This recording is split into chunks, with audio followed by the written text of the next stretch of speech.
히브리서 11장 7절 제가 봉독해 드리겠습니다.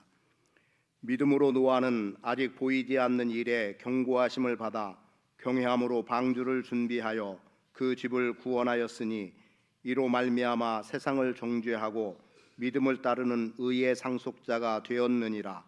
아멘. 찬양 속에서 문득 생각나는 인물이 있습니다. 다윗입니다. 신앙과 진력을 겸비한 사람이죠. 그의 신앙과 진력은 여호와 하나님을 만군의 여호와로 알고 또 그가 평상시 아버지의 양무리를 칠 때에 실력을 갖추었기 때문에 곰이 다가와도 또 다른 어떤 짐승을 해야 하는 동물들이 다가와도 물리쳐낼 수 있었습니다. 그리고 그 결과로 골리앗을 쓰러뜨릴 수 있는 실력이 갖춰지게 됐습니다. 사실 오늘 우리가 믿음 생활에 나가면서 갈등이라고 한다면 찬양 가사 첫 줄에 기록된 내용인 것 같아요. 우리의 믿음과 삶의 실력이 겸비되지 못하고 동떨어져 있을 때, 또는 너무나 멀다고 여겨져서 도무지 내가 믿음은 있다고 하는데 과연 내 속에서 삶이 얼마나 뒷받침하고 있는가를 보면 적지 않은 부담 내지는 불편이 있을 수 있겠다 싶습니다. 저도 믿음으로 삶을 살아간다고 생각하고 또 이번 한 달 동안 믿음의 사람들이라고 하는 주제로 말씀을 대하게 됩니다만, 과연 내 안에서 얼마나 믿음의 정도가 누군가에게 선하게 또 아름답게 비춰질 수 있을까를 생각해 보면 정말 부끄럽죠. 왜냐하면 누가 내 삶을 보고 나도 저런 삶을 살아야 되겠다, 나도 저런 믿음을 가져야 되겠다라고 말할 만큼 자신 있고 당당하기는 어렵기 때문인 것 같아요. 아담이 하나님 앞에서 범죄함으로 하나님과 멀어지게 되고 세상에는 죽음이 왔습니다. 창세기 5장 말씀에 보면 아담의 계보가 나오고 있는데, 죄악 가운데서도 아담의 계보에서는 하나님과 동행하는 경건한 사람들의 모습이 나오고 있고, 그리고 그의 자손들은 생육하고 번성했다라고 말씀되는 겁니다. 그런데 4장 말씀에 가보면 가인의 후손이 나옵니다. 아벨을 죽였던 가인이죠. 이 가인의 후예들은 불경건한 모습으로 계속 삶을 살게 돼요. 그 불경건한 모습 속에서 보여지는 것은 예를 들면 이런 것들입니다. 가인이 자손을 낳았는데 라멕 같은 경우는 두 아내를 얻었다. 또 유발은 퉁소를 만들었다. 두발가인은 철을 가지고 기구를 만들었다. 이런 정도의 표현들이 나옵니다. 이건 문명의 발달이라고 말할 수 있을 거예요. 그런데 이런 모습들에서 보여지는 것은 선한 동기의 문명이 아니라, 문화로 발전되는 게 아니라 계속해서 끊임없는 악에서 악으로 치닫는 모습들을 그려내고 있습니다. 예를 들어서 라멕이 두 아내를 얻었다는 것에서 두 아내의 이름은 아다와 실라인데, 이 두 여인의 이름을 단순히 두 여인을 얻어서 악하다는 의미도 되겠지만, 이 여인들의 이름 속에서 비춰지는 것이 관능미, 선정적 또는 치장, 어두움, 이런 것들이에요. 그러니까 오늘 우리가 일반적으로 볼 때에 선하다, 아름답다라고 하는 것을 보기가 어려운 겁니다. 그러니까 단순히 욕망을 추구해서 나가는 사람들의 모습이 보여지는 거죠. 그렇다고 하면 유발 같은 경우는 퉁소를 만들었다고 하는데, 그 퉁소가 하나님을 찬양하는 데 쓰였겠느냐? 아닌 거죠. 자신들의 쾌락을 추구해 나가는데 악기들이 동원되고 있다는 것을 이해할 수 있을 것 같고요. 그리고 또 철을 가지고 기구를 만들었다면 이것이 농사하는 데 유익한 기구면 좋을 것 같은데 그렇지 못할 것 같아요. 왜냐하면 악한 자들이 생각하고 만들어내는 것들은 물론 삶에 필요한 어떤 기구들이라고 말할 수도 있겠지만, 칼이나 창이나 어떤 누군가를 상해할 수 있는 그러한 도구들을 만들었다고 보여지는 겁니다. 물론 이것은 시대의 흐름 속의 추측에 불과하다고 말할 수도 있지만 이 내용이 크게 다르지 않을 거라고 여겨집니다. 왜냐하면 무엇이 어떤 사람의 손에 들려지느냐에 따라서 선하게 쓰일 수도 있고 악하게 쓰일 수도 있기 때문에 그렇습니다. 그래서 경건한 사람들의 손에 붙잡힌 것들은 경건하고 선한 데 쓰여질 것이고, 악한 사람들의 손에 붙잡힌 것은 똑같은 도구라고 하더라도 악행이 드러나는 데에 쓰여질 수밖에 없다는 거죠.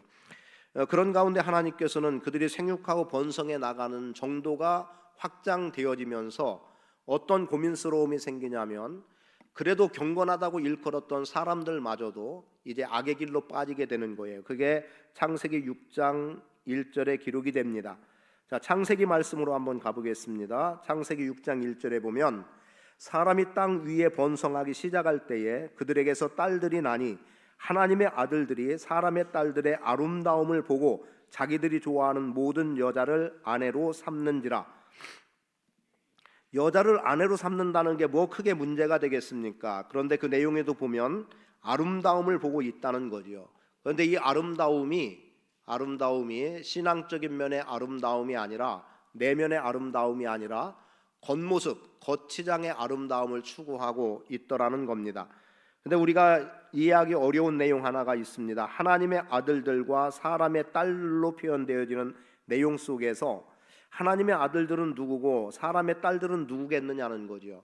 그렇게 본다면 하나님의 아들들을 이렇게 보는 게 가장 좋은 내용일 것 같아요. 아담의 후예들의 경건을 유지해 나오는, 물론 근본은 아담의 죄로 인해서 온 인류에게 죄의 영향력으로 인해서 유전적인 내용으로 인해서 모든 사람이 죄를 범하는 대로 나가고 있습니다만, 그래도 경건하다고 일컬어지는 가인의 계보 속에 나오는 사람들이 있단 말이에요. 그런데 이와는 달리 지금 가인의 후예들은 어떻습니까? 아담의 후예는 경건성이 있다고 본다면 가인의 후예들은 경건성이 상실됐는데, 이 경건한 자들이 불경건한 자들을 아내로 맞아들이게 되는 거예요. 이렇게 됨으로 인해서 세상이 모두가 편만하다고 여길 만큼 죄 가운데 빠져들게 되고 마는 거죠. 이때 하나님께서 노아에게 말씀해 주시는 겁니다. 노아를 부르시고 그리고 노아에게 은혜를 베풀어 주시고 그로 하여금 당대에 완전하고 의인이라고 불려지는 자리에 서게 하시고, 하나님과 동행하는 노아를 통해서 하나님께서는 구원의 역사를 이루어 나가고 있습니다. 지금 읽은 히브리서 11장 7절 말씀에 믿음으로 노아는 아직 보지 못하는 일들에 대해 경고를 받았다라고 말하죠. 아직 보지 못한 일들에 대한 경고는 한마디로 말하면 심판입니다. 또 자기 집안의 구원을 위해서 경외함으로 방주를 지었다고 말하고 있는데, 이것은 구원의 의미가 되겠고요. 그리고 믿음으로 인해 의의 상속자가 됐다는 것은 의롭다 인정함을 받는 그 자리의 섬과 함께 오늘 우리도 이 노아에 대해서 의로운 자라고 그렇게 인정하고 그의 이름을 부르고 있고, 또한 우리도 하나님과 동행하며 하나님의 은혜를 입은 자로 살아가고자 하는 믿음의 결단을 본다면 여전히 그의 후예로 우리가 믿음 생활을 해 나가고 있다는 것을 알 수 있습니다. 하나님께서 사람 지으심에 대해서 한탄하게 되는 내용이 6장에 기록이 되는데, 여호와께서 사람의 죄악이 세상에 가득함과 그의 마음으로 생각하는 모든 계획이 항상 악할 뿐임을 보시고 땅 위에 사람 지으셨음을 한탄하사 마음에 근심하셨다고 말해요. 그리고 하나님이 창조한 모든 사람을 지면에서 쓸어버리겠다라고 말씀합니다. 이게 바로 히브리서 본문 말씀 7절에서 말하고 있는 경고의 메시지가 되는 겁니다. 이 경고의 메시지를 들은 노아는 하나님의 명령에 의해서 행하는 일이지만 방주를 짓는 일을 감당하고 있고, 그 방주를 지음으로 인해서 자신의 가족들과 함께 그 방주에 탄 모든 짐승들이 새로운 생명을 얻어갈 수 있는 기회를 얻게 됩니다. 하나님께서 택한 사람들, 그들이 하나님의 영광 가운데 서야 되고 하나님의 이름을 높이고 하나님을 영화롭게 하는 데만 살아간다면 하나님께서 한탄할 일이 전혀 없을 텐데, 안타깝게도 아담의 범죄와 더불어 인간은 끊임없이 죄의 길로 나가게 됐고, 그나마 한 줄기 빛이라고 볼 수 있는 경건하다고 일컬어졌던 사람들마저도 경건성을 상실해버리고 악행의 길로 나갔을 때 하나님의 마음은 심히 고통 속에 있을 수밖에 없었던 겁니다. 그래서 하나님의 탄식은 단순해요. 사람 지으심에 대한 탄식이었습니다. 그리고 내가 저들을 다 쓸어냄으로 인해서 하나님께서는 새로운 창조를 이루어가려고 계획하고 계시는데, 그 중심에 서게 된 사람이 노아였습니다. 그래서 노아를 잠깐 들여다볼 때 우리는 이런 생각을 해볼 필요가 있겠어요. 자, 하나님의 은혜가 임함으로 인해서 노아가 당대의 완전하고 의인이라고 불려지고 그리고 그 속에서 하나님과 동행했는가? 아니면 노아가 당대의 의인으로 섰기 때문에 또 하나님과 동행하는 자리에 있었기 때문에 하나님의 은혜가 임했을까를 한번 생각해 보는 것도 좋을 것 같습니다. 물론 성경의 흐름에 전제된 것은 하나님의 은혜라고 되어 있기 때문에 하나님의 은혜를 입은 자는 당대의 의로운 자로 불려질 수 있고 완전한 삶을 살아갈 수 있고 하나님과 동행하는 삶을 살아갈 수 있습니다. 우리가 믿음이다 구원이다라고 말할 때 오늘 우리는 우리의 어떤 선택의 여하에 따라서 하나님을 믿고 안 믿고의 자리가 있는 것이 아니라 하나님께서 우리를 불러주시고 우리에게 은혜를 베풀어 주심 속에 우리는 하나님을 예배할 수 있는 자리에 설 수 있는 거고 하나님과 동행하는 자리에서 삶을 살아갈 수 있는 거지, 하나님의 은혜가 전제되지 않는 속에서 우리의 어떤 노력과 헌신이 우리가 하나님 앞에서 의인이다 완전하다 불려질 수 없다는 거지요. 그래서 심판이 선언되는 그 속에서도 노아는 한 줄기 빛을 보게 되는 것, 그게 바로 하나님의 은혜였습니다. 저는 여러분들이 하나님의 은혜를 입은 자로 살아갈 수 있기를 바람은 지금의 시대도 노아의 시대와 무엇 크게 다를 바가 있을까 싶은 거죠. 사실은 우리는 세상이 악하다고 큰 전제 속에서 살아왔기 때문에 어쩌면 우리 믿음의 사람들도 악을 악으로 규정하기가 쉽지 않은 모습에서 살아가고 있습니다. 그저 일상의 삶에서 펼쳐지는 일들이 다 그러하기 때문에 여기서 어떤 구별된 인생으로 살아간다는 게 쉽지 않다는 거죠. 그리고 구별된 인생으로 살아온다 한들 누가 알아주지도 않는 이런 영역에 있다 보니까 우리는 그냥 악한가 보다 그런가 보다 이렇게 살아가요. 또 하도 많이 안 좋은 것들을 접하다 보니까 어디 무슨 또 사건 사고 하나가 있었나 보다 이런 정도이지, 심각하게 그러한 내용들을 우리가 들여다보고 때로는 그 내용 속에서 우리가 어떤 반성 내지는 나는 저렇게 살면 안 되겠다라고 하는 어떤 도전적인 계기도 결코 주어지지 않는 것 같습니다. 그렇게 본다고 하면 노아 시대에 하나님의 탄식은 오늘 우리가 살아가는 이 시대에도 동일한 모습으로 나타나지 않을까 싶은 거예요. 그렇기 때문에 더더욱 믿음으로 살아가고자 하는 노아 같은 사람이 오늘 이 시대에 필요하다. 그리고 구원을 이루고 구원을 준비해 나가는 사람들이 필요하다. 이걸 교회로 확대한다면 우리 교회가 구원의 방주가 되어서 구원의 역사를 이루어 나가야 되는데, 그런데 이 구원의 역사가 근본 어떻게 표현되고 있냐면 하나님께서 6장 14절에서 이렇게 말씀합니다. 너는 고페로 나무로 너를 위하여 방주를 만들되. 누구를 위하여? 너를 위하여. 어떻게 보면 노아 한 사람을 위해서 하나님께서는 방주를 만들라고 말씀합니다. 그리고 하나님께서는 노아를 위해서 방주를 만드는데 어떻게 만들 규격을 다 말씀해 주셨고 노아는 그 일에 대해서 그대로 준행했습니다. 그 결과적으로 하나님께서 노아와 함께 또 다른 어떤 짐승들이 그 방주에 오를 수 있게 하고 방주에 오른 모든 생명체는 살 수 있는 은혜를 덧입혀 주었다고 한다면, 오늘 우리 교회가 나의 구원의 문제로 이 자리에 있다고 한다면 오늘 우리는 하나님의 뜻을 따라 행하는 속에서 다른 또 누군가가 이 방주에 함께할 수 있도록 이곳에 태울 수 있는, 이 방주로 들여올 수 있는 또 다른 많은 무수한 사람들이 있음을 알아야 되고요. 그래서 나 하나의 구원이 나 하나의 구원으로 끝나는 것이 아니라 모든 사람의 구원이라고 확대해 나가는 것은 우리 안에 필요한 부분이 되겠습니다. 그래서 하나님의 탄식이 오늘 우리가 준비하는 구원의 문제, 즉 방주를 만들어 나가고 내가 구원받는 속에서 살아가는 삶의 모습으로 인해서 하나님의 탄식이 그쳐질 수 있도록 우리는 힘을 기울이는 삶을 살아갈 수 있어야 합니다.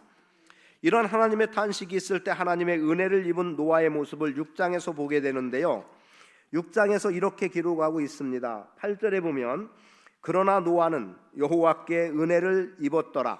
그리고 노아의 족보에 대해서 나오는데 노아는 의인이요 당대의 완전한 자라. 그는 하나님과 동행하였으며, 그래서 노아라고 하는 한 인물에 대해서 전제되고 있는 게 바로 노아는 의인이요 당대의 완전한 자, 하나님과 동행한 사람이었습니다. 여기 어떤 설명도 필요 없이 여러분에게 말씀드립니다. 여러분은 의인으로 당대의 완전한 자로 살아가야 합니다. 그게 하나님께서 여러분을 부르신 목적이고요. 그리고 또 여러분이 하나님과 동행하는 삶을 살아야 합니다. 그게 하나님께서 여러분을 선택하고 교회로 세워주신 이유가 되는 거예요. 그런 가운데 오늘 우리는 날마다 하나님의 은혜를 입은 자라고 하는 것을 확신하고 살아갈 수 있어야 합니다. 너를 위하여 방주를 만들라. 오늘 하나님께서 또 여러분들에게 이 명령을 그대로 주신다면 여러분도 여러분이 지어야 될, 만들어야 될 방주가 있습니다. 그 방주는 물론 하나님의 말씀에 근거한 것이 돼야 될 거고요. 그래야 하나님의 심판을 준비하는 것이 될 테니까요. 그리고 그 방주는 하나님의 말씀대로 또 지어야 되는 이유는 하나님께서 그 방주를 통해서 구원의 일을 이루어 나갈 것이기 때문입니다. 그리고 말씀대로 지어야 되는 이유는 그렇게 짓고 그 안에 들어가고 그렇게 행함 속에 나타나지는 것은 오늘 우리가 의의 사람이라고 일컬어지는, 그래서 믿음으로 인해서 의의 상속자가 되는 자리에 들어설 수 있기 때문에 그렇습니다. 하나님의 은혜를 입은 노아처럼 여러분이 하나님의 은혜를 입은 자로 살아가기를 다시 한번 축복합니다. 그런데 이러한 노아에게서 참 힘들고 어려움, 어쩌면 두려울 수밖에 없는 내용 하나가 주어지는 거죠. 그게 뭐냐면 아직 보지 못한 일들에 대한 경고라는 거예요. 미래가 왜 두렵습니까? 물론 어떤 계획적인 면의 미래는, 내가 생각하고 내가 뜻한 것들을 이루어 보겠다는 미래는 희망이 있는 거예요. 그러나 하나님의 심판이 전제된 미래는 두려울 수밖에 없는 겁니다. 수차 얘기했습니다만 오늘 사람들이 죽음을 두려워하는 이유가 뭐예요? 죽음 이후에 어찌 될지 모른다는 거죠. 그런데 우리는 죽음을 두려워하지 않는 이유가 뭡니까? 우리는 죽음과 함께 영원한 생명으로 들어간다는 거죠. 주님이 우리를 영접해 주신다는 거예요. 우리를 위해 처소를 마련해 주셨다는 거예요.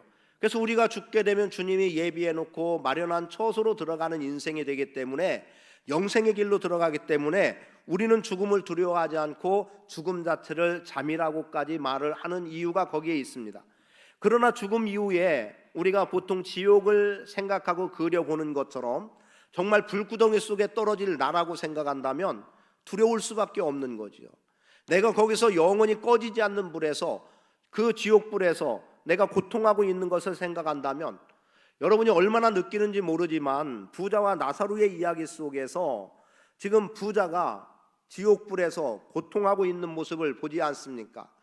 아버지 아브라함이요, 지금 나사로에게 말해서 그의 손끝에 물 한 방울 찍어서 내 혀에다가 물 한 방울만 떨어뜨려 주세요 라는 요청이 있어도 그것마저도 들려지지 않고 해결되지 않는 그러한 고통 속에 빠져버린다면 우리는 적지 않은 두려움과 염려 속에 놓이게 될 겁니다.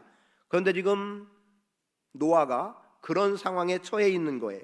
아직 보지 못하는 일들에 대한 경고, 물론 말씀을 하셨습니다. 뭐라고 말씀하셨죠? 지면을 쓸어버리겠다.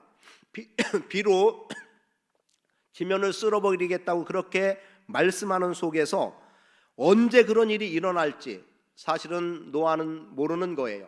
몇 날 몇 시 언제쯤이라고 말씀해 주실 수도 있는데 하나님은 그리 말씀하지 않았습니다.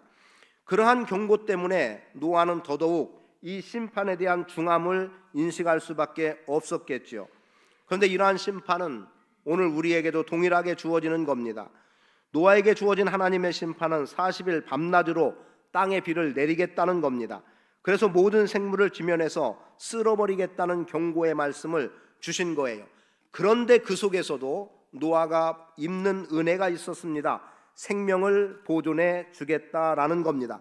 그래서 노아와 함께 생명을 보존받게 되는 사람들이 나오게 되는데 6장 19절에 보면 끝부분에 기록됩니다. 너와 함께 생명을 보존하게 하되, 그리고 20절에 그 생명을 보존하게 하라.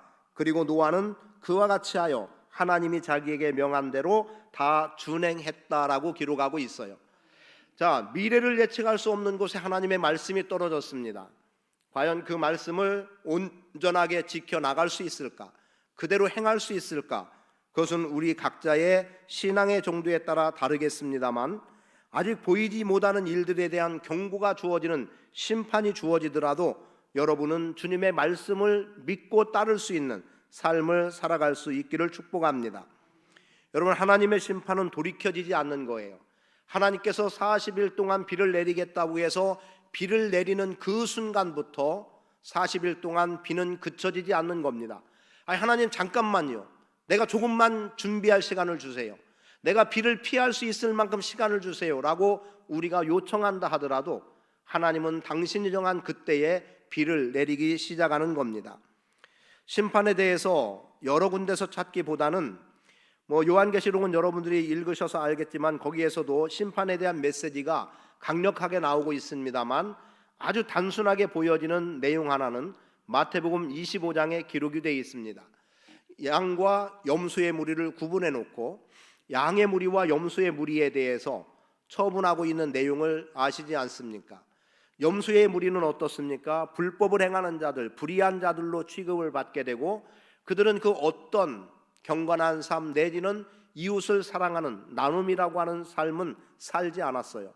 누구를 돌보아 줄 마음조차 없었던 그들에 대해서 영벌에 처하리라고 말씀하고 있고, 그리고 의인들에 대해서는 창세로부터 예비된 곳에 들어갈 수 있는 하나님 나라를 유업으로 받을 수 있는 복을 허락해 주시죠. 그래서 의인들은 영생에, 악인들은 영벌에 처하고 있는 것, 이 자체가 심판이 되는 겁니다. 그런데 아직 보이지 않는 것이라고 해서 우리는 방관할 수 없고 아직 일어나지 않는 일이고 과연 그런 일이 일어날 수 있을까라고 하는 의구심을 갖는 것도 우리에게는 불의한 삶일 뿐입니다. 그래서 오늘 우리는 아직 보지 못하는 일들에 대한 경고를 중하게 받아들이고 그 경고를 인식하고 살아가는 삶이 우리 안에 필요합니다. 그래서 구원도 하나님의 말씀대로, 심판도 하나님의 말씀대로 오늘 여러분은 심판을 준비하는 자로 살아갈 수 있어야 합니다. 14절 말씀대로 하나님께서는 너를 위하여 방주를 만들라고 말씀하고 있어요. 그리고 노아는 믿음으로 방주를 지었습니다. 하나님께서 지시하신 대로 방주를 짓는 일, 그것은 곧 구원을 준비하는 일이었습니다. 언제 방주가 다 만들어질지, 언제 비가 내릴지 기약 없는 기다림이 그에게 있었을 겁니다. 그래서 여기서 보게 되는 것은 믿음의 인내입니다. 여러분, 인내를 통해서 믿음을 증거하고 그 인내 속에서 구원을 경험하는 자로 삶을 살아가야 됩니다. 지금 당장이 아니라도 반드시 일어날 일이기 때문에 우리는 믿음의 행보를 다할 수 있어야 합니다.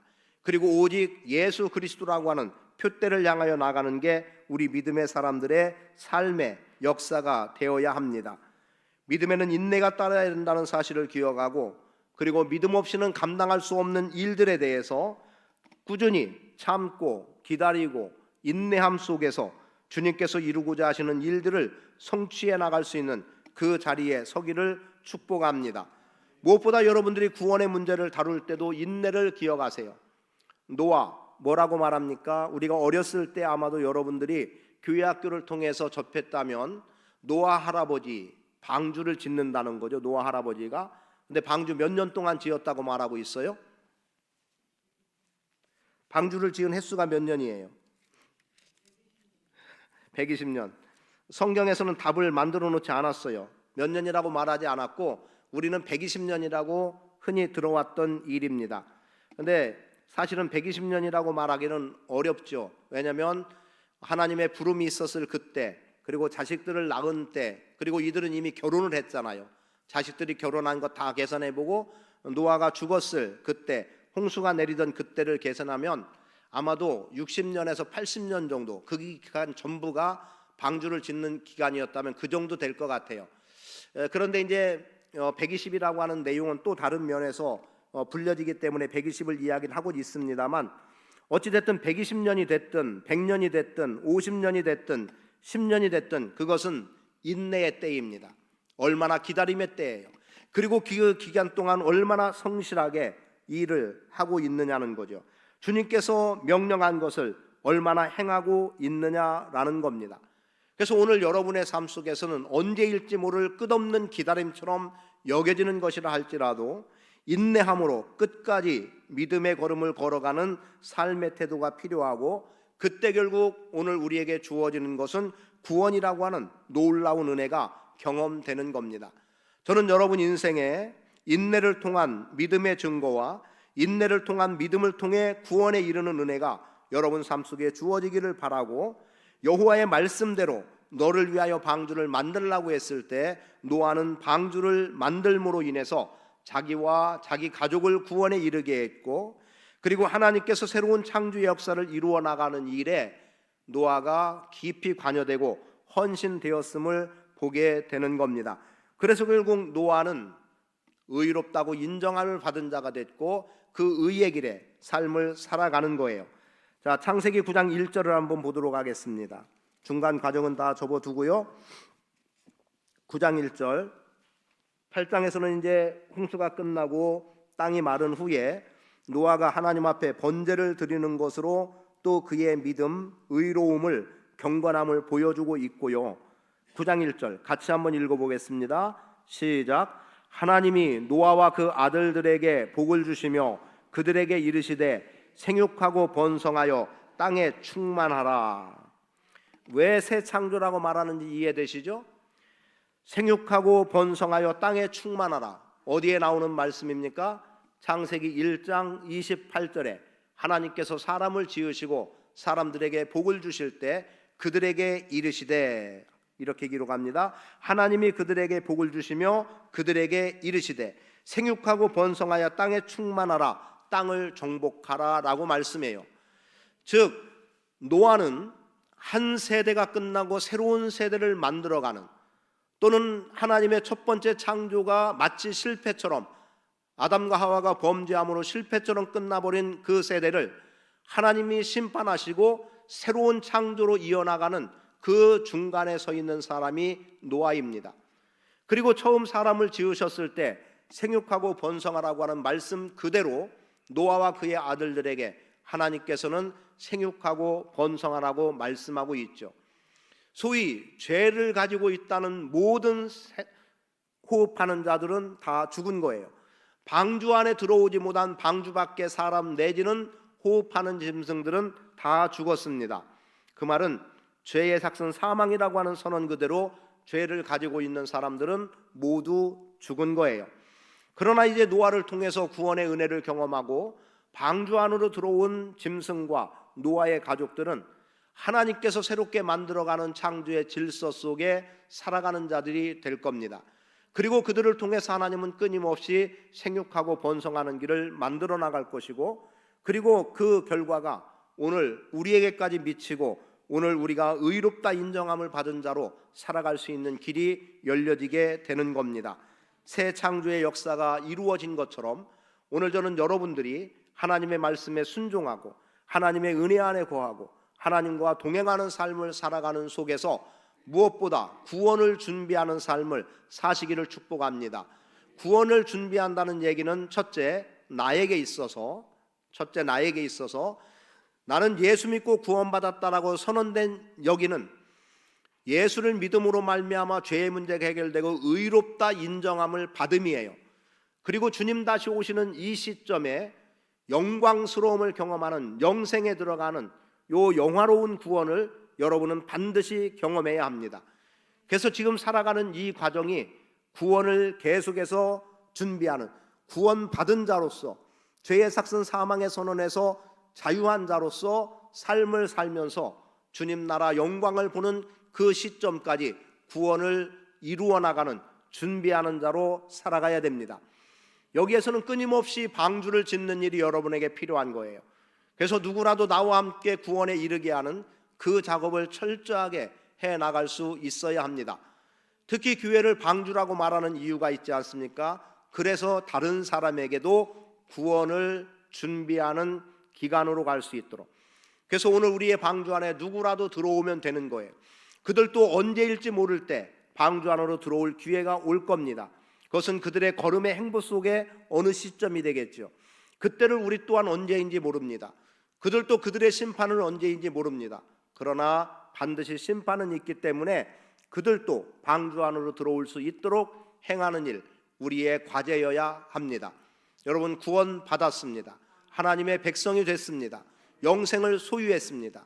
아직 구원 밖에 있는 사람들, 그들도 하나님을 만날 수 있도록, 예수를 믿을 수 있도록, 그들도 교회가 되도록, 그들 안에 영생이 있도록 하는 일, 여러분들이 생명을 걸고 감당해 나간다면 믿음으로 노아는 이렇게 기록된 말씀의 이후의 내용대로 여러분을 통한 구원, 그리고 여러분이 영생에 이른 의의 백성으로 의롭다 인정함을 받은 자로서 생명의 대를 이어나가는, 신앙의 계대를 이어나가는 복 있는 성도의 삶이 될 줄 믿습니다.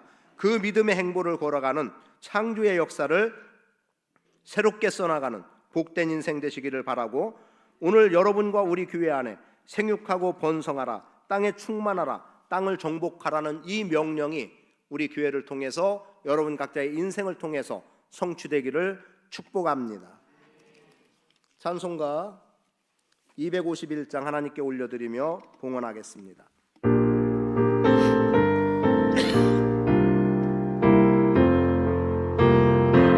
놀랍다 주님의 그늘에 우리의 죄를 속하시려 갈보리 십자가 위에서 어린 양 무료를 흘렸네.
범사에 감사드립니다.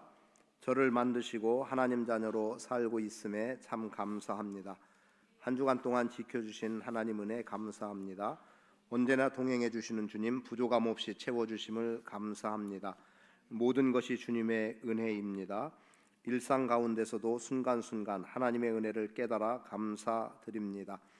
거룩하고 존귀하신 아버지 하나님, 감사와 찬양과 영광을 올려드립니다. 하나님의 은혜의 풍성함이 우리 안에 있음을 고백합니다. 우리가 아직 죄인 되었을 때에 그리스도께서 우리를 위하여 십자가에 못 박혀 죽으심으로 하나님께서 우리에 대한 사랑을 확증해 주셨습니다. 우리가 구원받은 자로 삶을 살아갈 때 노아와 같은 믿음으로 살아가게 하시옵소서. 하나님의 은혜를 입은 자로 서게 하시고 당대의 의인이요 완전한 자라 불려지게 하시고 하나님과 동행함을 통해 하나님께서 말씀하시는 대로 순종함으로 하나님의 뜻을 성취해 나가는 복 있는 삶 되게 하옵소서. 구원의 방주를 준비한 언제일지 모를 일이고 일어날 수 있을까 싶을 일이었지만 노아는 믿음으로 인내하며 구원을 이루었고 믿음을 증거했습니다. 오늘 우리의 삶도 아버지 하나님 인내로서 믿음을 증명하며 살아가게 하시고 믿음을 통한 구원을 성취해 나가는 복 있는 성도 되게 하옵소서. 드린 손길 하늘의 복으로 채워주시고 땅의 기름짐에 풍성한 것으로 공급해 주옵소서. 드릴 수 있도록 은혜 주신 주님을 찬양하며 예수 그리스도의 이름으로 축복하며 기도합니다. 아멘. 옆에 분들 서로 축복합니다. 사랑합니다. 축복합니다. 하나님께 영광의 박수 올려드리겠습니다. 할렐루야.